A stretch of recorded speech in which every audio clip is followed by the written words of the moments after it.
Halo, selamat sore rekan-rekan usia di manapun berada.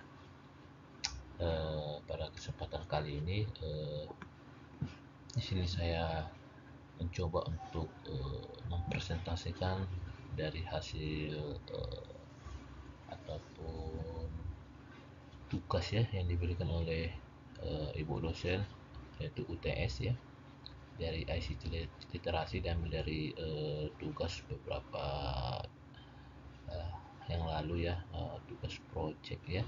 Itu saya ngambil yang dari situ untuk menjawab soal yang diberikan oleh Ibu Cian ya, melalui mata kuliah di ICT Literasi. Nah, pada kesempatan hari ini izinkan saya untuk mencoba memperkenalkan diri secara singkat ya, kembali ya, agar saya bisa lanjutkan presentasi ini.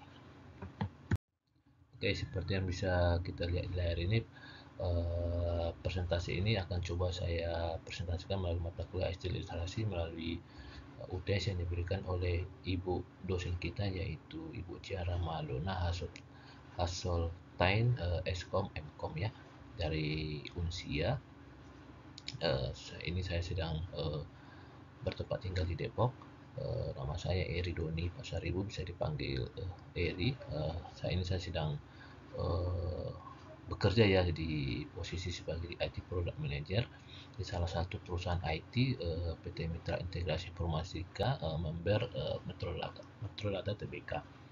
Oke teman-teman, sebelumnya juga saya sudah kuliah ya di D3. Saya melanjutkan ataupun mengambil S1, PJJ S1 di Unsia ini. Mungkin itu perkenalan singkat kita. Baik teman-teman, saya coba mempresentasikan secara singkat jawaban UTS yang akan saya berikan ya. Oke, di sini Bu dosen memberikan tugas ya, ataupun proposal yang akan saya presentasikan. Nah, proposal yang ingin saya presentasikan di ICT literasi ini adalah judulnya itu pengadaan peralatan IT untuk mendukung pengembangan dan implementasi rencana pengembangan perusahaan dalam mengembangkan sistem baru. Nah, pengembangan dan implementasi ini yang dimaksud di sini adalah di dalam satu perusahaan korporat ya. Silakan teman-teman yang memang sudah bekerja ataupun memang yang nantinya bekerja bisa mencoba cara ini, dan saya pikir pengadaan seperti ini sudah banyak diterapkan di perusahaan-perusahaan besar ya. Tujuannya tentu tidak lain dan tidak kurang hanya untuk efisiensi dan cost, agar cost di dalam satu perusahaan itu tidak membengkak ya, seperti itu. Makanya ada yang namanya IT Seat Management. Oke, kebutuhan dalam fasilitas kerja karyawan di dalam satu perusahaan itu melakukan tugas yang berkaitan dengan dokumen digital perusahaan. Nah, di sini saya ambil contoh pengadaan ini dalam suatu perusahaan ya, yang dimana dalam perusahaan ini ada karyawan yang memang bekerja sebagai pembuat laporan yang memang membutuhkan high spec yang tinggi, seperti itu. Seperti pembuatan surel ya, pembuatan pekerjaan-pekerjaan lainnya yang memang membutuhkan spek yang tinggi, seperti itu. Yang dimana memang eh, dianalisa dalam satu perusahaan tersebut, existing dari perangkat kerjanya tidak efisien, sehingga kinerja di perusahaan itu sendiri sangat berkurang gitu. Untuk itu manajemen dalam suatu perusahaan tersebut mengambil inisiatif ataupun mencari-cari solusi daripada pengembangan perangkat-perangkat yang ada di perusahaannya sendiri, seperti itu. Nah, untuk mengantisipasi turunnya kinerja karyawannya itu, maka perlu adanya yang namanya pengadaan komputerisasi ya, agar lebih fresh tentunya dan lebih efisien ya. Nah, jika dilakukan dengan pembelian putus ataupun dengan skema-skema hal yang lain, tentu ini akan memakan biaya yang cukup besar juga, seperti itu. Maka perlu adanya dengan metode sewa ya, atau shift management, agar suatu corporate itu bisa mendapatkan manfaat yang lebih baik ya, tentu lagi-lagi dengan efisiensi cost ya, serta cost flow perusahaan tersebut. Oke, sebelum beranjak itu kita harus mengenal apa itu layanan IT Asset Management ya. Asset Management itu adalah suatu metode dalam mengkoordinir semua perangkat IT dalam sebuah jaringan yang bekerja dengan cara menguasai proses instalasi, operation ya, serta pemeliharaan perangkat keras dan perangkat lunak di setiap device, serta dapat mengurangi biaya dalam penyediaan perangkat IT seperti itu. Nah, jadi IT Asset Management adalah layanan IT yang mencakup perangkat, mencakup resource juga di dalamnya seperti itu, sehingga di dalam suatu perusahaan itu tidak lagi membutuhkan yang namanya resource ataupun sumber daya IT ya, karena memang sudah include di dalamnya ketika memang mereka ingin mendapatkan layanan IT Management itu seperti itu.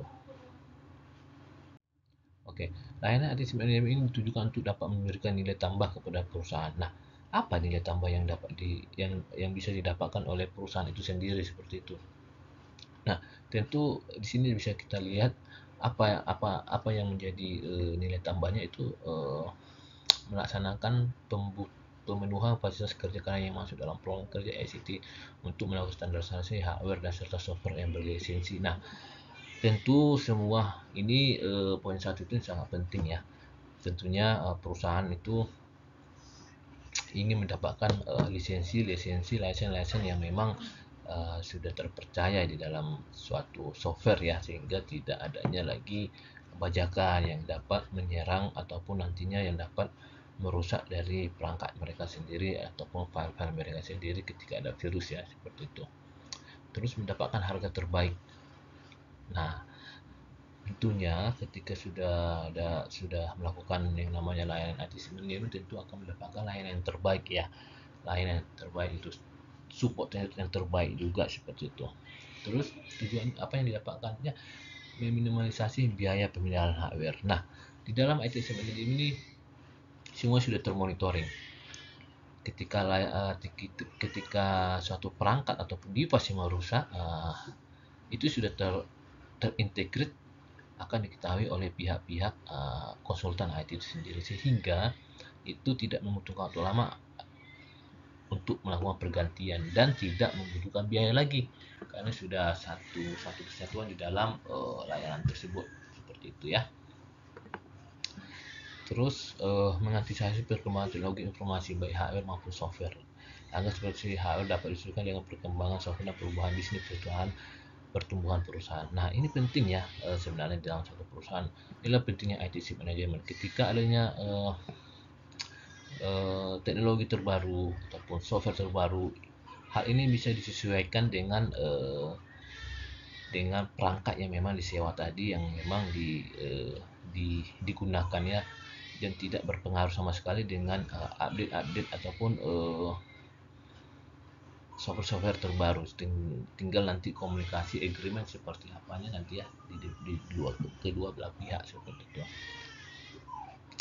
Terus ketika adanya barang yang rusak itu di manajemen ini tentu akan mendapatkan service full ya, spare partnya tidak akan ada habisnya gitu. Ketika ada unit yang rusak, device yang rusak, perangkat-perangkat yang rusak, itu dengan mudah dan cepat akan diganti ya, seperti itu.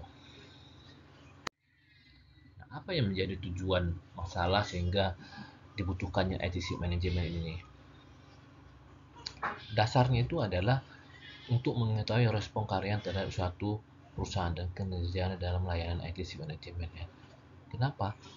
Ya tentu dengan adanya layanan IT Management itu bisa meningkatkan produktivitas kinerja dalam satu perusahaan di karyawan itu sendiri.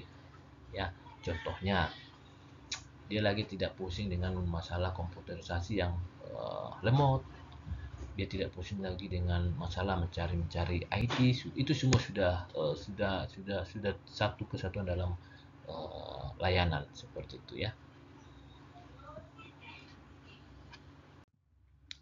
Apa manfaat dari IT Asset Management ini? Sangat banyak sekali manfaatnya ya rekan-rekan semua ya.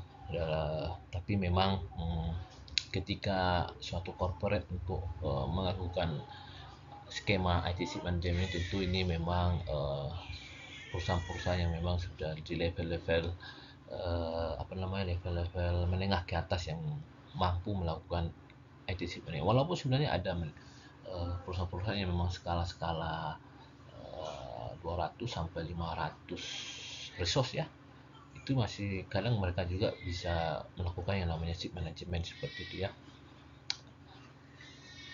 Tawaran yang ditawarkan itu manfaat yang didapatkan itu sangat beragam. Itu bisa dari alih daya, bisa mulai dari manajemen desktop, aset, manajemen pusat data, service desk, aplikasi, jaringan, hingga security ya, keamanan seperti itu. Nah, manfaat yang mungkin sangat baik sekali adanya data seperti itu ya. Ketika refreshment device itu data langsung bisa kita hapus melalui namanya software seperti itu. Jadi tidak adanya kebocoran data seperti itu sangat penting sekali dalam ship manajemen ini ya. Itu ketika memang fase layanan sewa sudah berakhir seperti itu. Nah, di sini ada kita lihat gambar ya, seperti ini software support software sampai layanan-layanan yang memang bisa didapatkan dari ship management itu sendiri ya, rekan semua ya. Sangat banyak sekali ya, dari software, hardware, infra, semua bisa didapatkan dari ship management itu seperti itu. Tinggal kita milihnya, kita mau layanan apa yang mau kita harapkan seperti itu, perangkat kah, software kah, infrastruktur seperti itu ya, resource kah, managed service desk dan lain sebagainya ya, ATSM. Nah, itu bisa kita dapatkan di ship management sesuai dengan kebutuhan masing-masing corporate seperti itu. Salah satu layanan IT Management yaitu yang saya bahas di sini adalah yang saya ambil itu pengadaan perangkat, yang dimana pengadaan perangkatnya totalnya 1.700 unit untuk kebutuhan ilmu data analitik ya. Dia ambil paket 3 dalam satu perusahaan. Kebetulan ini saya asumsikan perusahaan saya sendiri seperti itu. Nah, apa yang dilakukan oleh IT ataupun perusahaan konsultan tersebut? Tentu yang pertama distribusi atau pengiriman. Nah, semua peralatan akan dikirim ke kantor pusat dan ke kantor perwakilan yang membutuhkan, yang menjadi agreement daripada mereka yang memakai layanan kita seperti itu. Terus instalasi, terus melakukan instalasi dari awal sistem operation hingga siap digunakan oleh pengguna. Setelah itu pengujian, pengujian sebelum dilakukannya operasi ya, layak atau tidaknya dipakai oleh setiap user seperti itu. Di sini bisa kita lihat ada ilustrasi,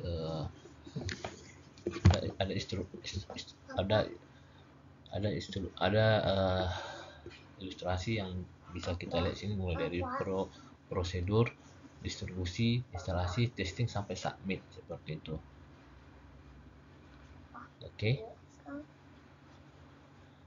Saya pikir ini sangat sederhana ya. Memang harus ada prosedur dulu, distribusi, instalasi, testing, baru submit. Submit yang dimaksud di sini adalah operationnya. Seperti itu. Testing yang dimaksud sini adalah UAT, user assessment test, seperti itu ya. Oke, apa yang dibutuhkan dari device itu? Spesifikasi apa saja yang dibutuhkan? Di sini bisa kita lihat mereka membutuhkan, ini ilustrasi ya. Silakan aja banyak spek yang memang dibutuhkan seperti itu, tapi kita ambil salah satu ilustrasinya ini aja gitu ya. Dia butuh prosesor, dia butuh grafik yang paling utama ya, seperti itu. Storage ya, agak tinggi gitu ya, storage. Terus waranti 5 tahun waranti spare part. Oke. Metodologi dalam pekerjaan, apa saja yang dibutuhkan dalam pekerjaan ini? Tentu jasa instalasi. Jasa instalasi sini adalah IT bertanggung jawab untuk mengirim seluruh perangkat sesuai lokasi yang sudah ditentukan. dan adanya timeline atau waktu pengiriman yang sudah ditentukan. Di sini biasanya 6 sampai 14 minggu. SLA ya, SLA pengiriman. SLA sini maksudnya Service Level Agreement-nya seperti itu. Nah, di dalam project ini, pengadaan ini, ada yang namanya fase pra-deployment ya. Nah, fase pra-deployment ini tentu komunikasi itu penting sebelum dilakukannya yang namanya deployment ya. Perlu adanya pemberitahuan dalam bentuk email, pengumuman latihan-latihan sebelum perangkat itu go live ya. Terus apa yang perlu diperhatikan pada saat fase deployment ini? Yang perlu kita perhatikan itu tentu mempersiapkan segala kebutuhan yang diperlukan untuk melakukan deployment. Tentu penambahan port daya listrik itu sangat penting ya. Meja untuk melakukan deployment ya kan, testingnya segala macam, tool yang diperlukan, menyiapkan data user termasuk VVIP, BOD ya, itu kita harus semua data, menyiapkan user ID. Nah, user ID ini menyangkut kepada user login dari Active Directory masing-masing setiap company gitu. Terus memberikan pengumuman kepada user bahwa akan diadakannya deployment. Ada fase deployment berarti ada fase moving, tarik, pasang perangkat. Oke, apa saja aktivitas deployment? Nah, aktivitas deployment itu adalah melakukan instalasi yang dimana tanggung jawab untuk membantu perusahaan itu mendistribusikan perangkat seperti itu ya, sesuai dengan list. Ada instalasi, terus ada pengetesan perangkat. Nah, pengetesan perangkat ini, yang dimaksud dengan pengetesan perangkat ini apa? Itu namanya proses UAT. UAT ini apa? User Assessment Test. Nah, apa saja ya yang dimaksud dengan User Assessment Test ini? Nah, vendor IT akan melakukan tes. Tes di sini adalah kedua belah pihak menyaksikan bersama-sama hardware berjalan baik atau tidak. Terus melakukan pengetesan kepada software. Software apa saja yang ada di dalam company tersebut itu harus dites di dalam hardware tersebut seperti itu. Ya. Setelah perangkat baru berjalan dengan baik, maka vendor akan meminta user untuk mendatangi BIS temporary remote jalan. Apa prosedur dan mekanisme perbaikan ketika perangkat itu sudah rusak ya di dalam setengah berjalannya operation ya? Ya, tentu user harus melakukan yang namanya insiden seperti itu atau problem ya. Helpdesk menentukan problem hardware atau software. Helpdesk menanyakan SN unit tersebut. Ini semua dasar seperti itu ya. Bila problem telah selesai, tim maintenance biasanya mengupdate status ke sistem helpdesk dan dilaporkan ke unit usernya seperti itu. Ini sangat dasar sekali ya. Oke, lalu prosedur relokasi perangkat. Nah, ini biasanya terjadi ketika adanya moving di dalam satu perangkat ya. Moving di sini bisa kita lihat, ini sederhana juga sih bagannya yang dibuat ya. Dari pengguna ataupun user menghubungi call center, terus membuatkan tiket relokasi, terus proses persetujuan diberikan oleh manajer, tiketnya diterima, terus technical team ya, itu sampai helpdesk pelanggan menuju tiket baru selesai. Nah, jadi semua serba sistem ya, serba sistem dan rapi tentunya ya di dalam IT ya. Ini sudah masuk kepada tahap IT management sebenarnya ya, ITSM ya, IT Service Management. Nah, bagaimana pergantian ketika unit rusak? Nah, standar prosedur itu ada 6 ya. Ini standar sih sebenarnya ya. Bisa lebih tergantung teman-teman sih sebenarnya. Banyak sekali cara-cara ketika ada pergantian unit rusak. Unit cadangan digunakan untuk menggantikan unit yang rusak sesuai LSA yang ditentukan. Nah, ini biasanya backup unit ya. Jadi ketika unit rusak, ada backup unit langsung deploy. Jadi user tidak teriak-teriak, oh ini PC ataupun notebook saya rusak. Nah, itu nggak harus seperti itu. Itu bukan shift manajemen namanya ya. Gitu. Vendor melakukan konfigurasi untuk pergantian unit sementara. Itu tadi unit yang rusak akan diambil dan akan diperbaiki langsung ya di unit tempat kerja tentu. Apabila masa sudah selesai, vendor akan mengkonfirmasi di user dan mengubah status masalah. Vendor akan konfirmasi ke user apabila tiket akan ditutup. Oke, itu bisa menjadi jawaban singkat saya ataupun presentasi saya di UTS yang diberikan oleh Ibu Cian. Sebelumnya juga saya mohon maaf kepada Bu Cian karena memang tugas ini saya buat secara mandiri mengingat keterbatasan waktu saya di dalam bekerja. Pekerjaan saya memang ada yang namanya deadline di salah satu perusahaan yang konsultan IT. Jadi memang di tengah kesibukan ini saya tidak bisa bekerja secara berkelompok. Jadi buat teman-teman yang lain yang mungkin bisa menonton video ini tetap semangat dalam pengerjaannya, baik dalam berkelompok atau mandiri. Akhirnya kita semua sukses dan terima kasih kembali kepada Bu Cian yang sudah memberikan kesempatan untuk menjawab UTS-nya. Kiranya sehat selalu, salam sehat, terima kasih.